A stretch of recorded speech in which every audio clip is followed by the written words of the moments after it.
E aí galera, bom dia, boa tarde, boa noite, aqui é a professora Yannis e eu vou fazer uma revisão sobre o assunto que eu trabalhei algumas semanas atrás sobre classificação dos seres vivos, como todos os seres que têm vida aqui no nosso planeta são classificados. Então, assim, classificar os seres vivos não é uma tarefa fácil, como está escrito ali, mas hoje em dia esse desafio não foi ainda totalmente solucionado, ainda há muitas mudanças. Mas depois de muitas pesquisas, foi proposta uma classificação geralzão grande, em 5 reinos, tá? Que nós vamos ver aqui mais pra frente. Então, esses 5 reinos, que é uma classificação com algumas características comuns que tem esses seres vivos, então os 5 reinos são o quê? O Monera, bactérias, cianobactérias, o protistas, protozoários e algas, o fungi, cogumelos, bolores, leveduras e orelha de pau, o plantae, que são as plantas, né? Existem milhões de espécies, e o animalia, que são o reino animal. Então, assim, o que é reino? O que significa a palavra reino? Então, é uma categoria de maior abrangência que engloba os seres vivos que apresentam algumas características em comum. Como a gente viu antes, que são 5 reinos, né, que nós temos aqui assim, pelo menos até hoje pelas pesquisas, né, pela dedução dos cientistas, que tá representados os desenhos ali, que é o Monera, o protista, o fungi, o animalia e o plantae, que nós vamos ver algumas características, algumas semelhanças, algumas características iguais que esses seres vivos têm em cada reino. Mas antes da gente ver um pouco das características da reina, vamos dar uma relembrada que todo ser vivo, né, para ser considerado um ser vivo, ele deve ser constituído de células. Né? Célula é como se são cada estruturas mínimas que formam um ser vivo. E existe 2 tipos de célula, como está representado no desenho ali. A primeira delas é uma célula procarionte. O que ela tem? Ela tem a membrana, que é uma película que protege essa célula. E tem o citoplasma, que é como a parte líquida da célula. E o DNA, ou RNA, que seja, ele está disperso nesse citoplasma. Então, uma célula ela é eucarionte, ela tem membrana plasmática e citoplasma, porém, seu núcleo ele não está delimitado por nenhuma membrana. Já a célula eucarionte, já falo de eucarionte porque eu, professor Yannis, vocês que estão me escutando aí, somos formados por células eucariontes, que é o quê? Ela é uma célula que tem uma membrana plasmática, uma proteção por fora. Ela contém o citoplasma, que é a parte líquida, onde estão as organelas ali dentro. E possui o núcleo, aqui onde tem o RNA. Então, a diferença de uma célula procarionte e de uma eucarionte é que na procarionte não existe núcleo. Na eucarionte existe o núcleo. Também, antes da gente retomar as características, cada ser vivo é constituído formado por um tanto de células. Existem seres formados por uma única célula, que é o primeiro exemplo ali, que a gente chama de seres unicelulares, porque são formados por uma única célula. E existem seres chamados de pluricelulares, que são formados por várias células. Pluricelular, plural, muitas, tá? Nós, seres humanos, somos seres formados por várias células, somos seres pluricelulares.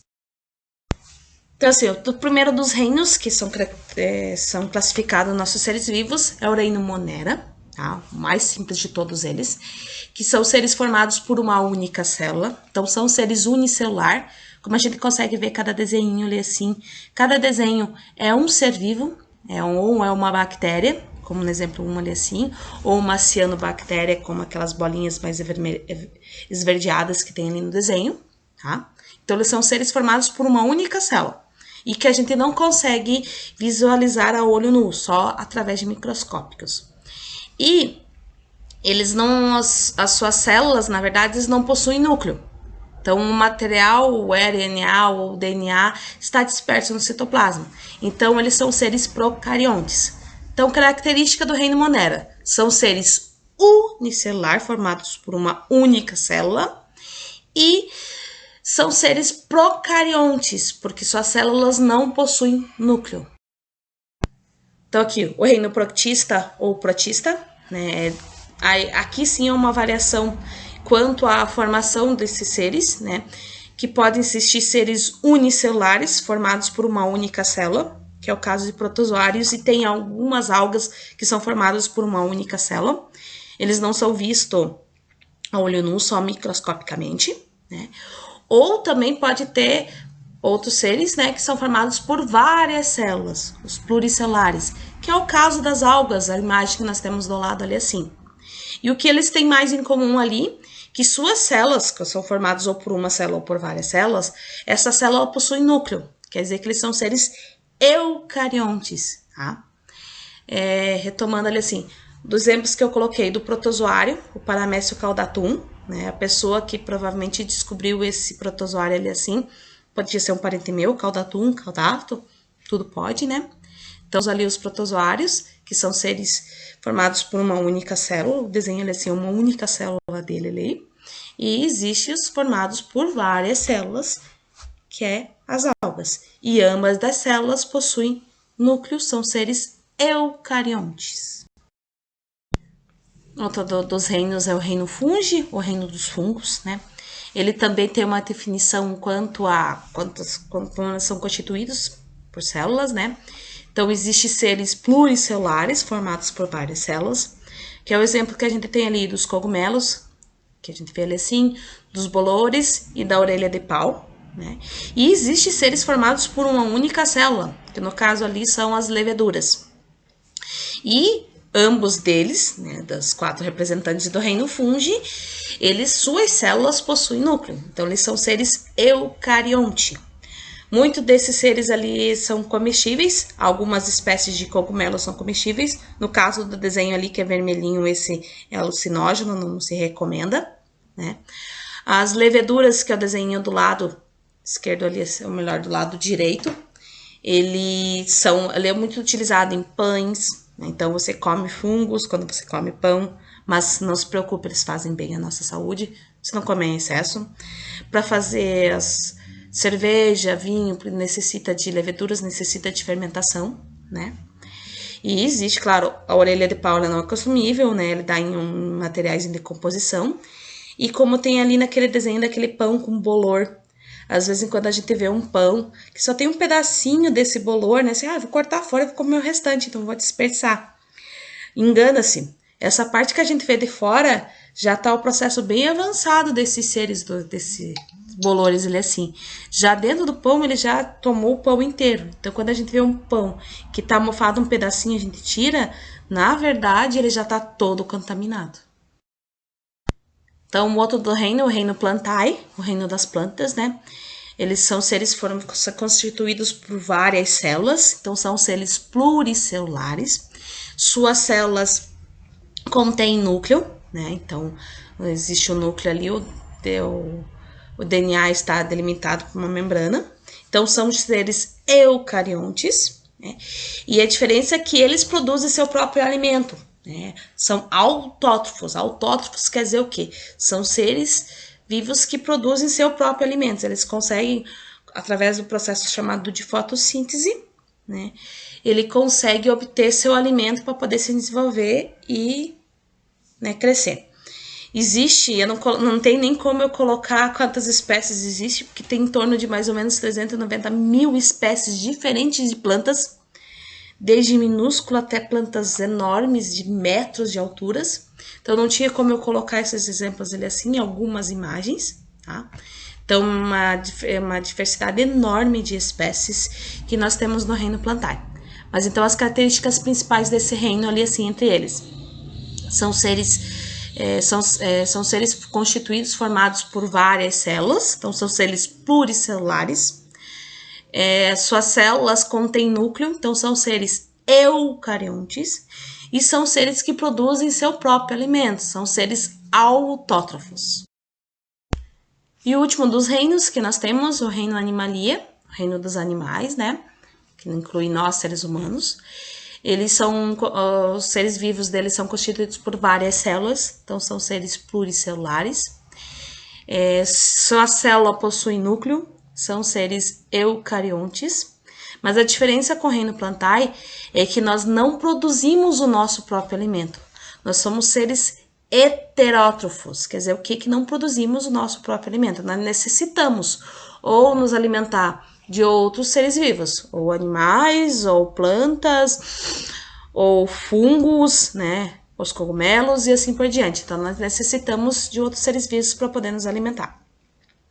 Também coloquei só 2 exemplos de um dos menores animais que nós temos e do maior animal que possuímos aqui na Terra, né? Que ali o menor é um camaleão, que eu coloquei, existe até menores que esse. E coloquei nos maiores, que é a baleia azul, né? Então, assim, estima-se que tenha em torno de 7 milhões e 77 mil espécies diferentes de animais. Porém, só 953.434 foram catalogadas, descritas pelos cientistas. Então, você às vezes pode conhecer um animalzinho ali assim, que não foi catalogado ainda pela ciência. Perguntinha básica, valendo a nota do bimestre. Mentira, tô brincando, tá? Então, assim, vamos imaginar aí. Qual seria a maior espécie de ser vivo do planeta Terra? O que você acha que é? Pense um pouquinho, vamos ver. O que você imagina que é? Será que é uma baleia? Um elefante? Como é que é o nome? Um megalodonte? O que será que é? Eu imagino que quando vocês estavam pensando qual seria o maior ser vivo do planeta Terra, vocês devem ter pensado em um animal. A baleia azul, um megalodonte, sei lá, um elefante, uma girafa, alguma coisa assim. Engana-se. É um fungo. É o tal do Armadilha ostoenga. Cogumelo do mel, mais fácil de falar. Ele é o maior ser vivo do planeta Terra, né, descoberto até hoje. Ele ocupa mais ou menos 8 quilômetros quadrados. É enorme. É lá nos Estados Unidos, na região de Oregon, num país, num estado chamado de Oregon. Então, ele ocupa mais ou menos 8 quilômetros quadrados. E ele tem mais ou menos uma idade aproximada de 2.400 anos. Então, depende. Esses dados de idade ou de quantos quilômetros depende para site que você pesquisa.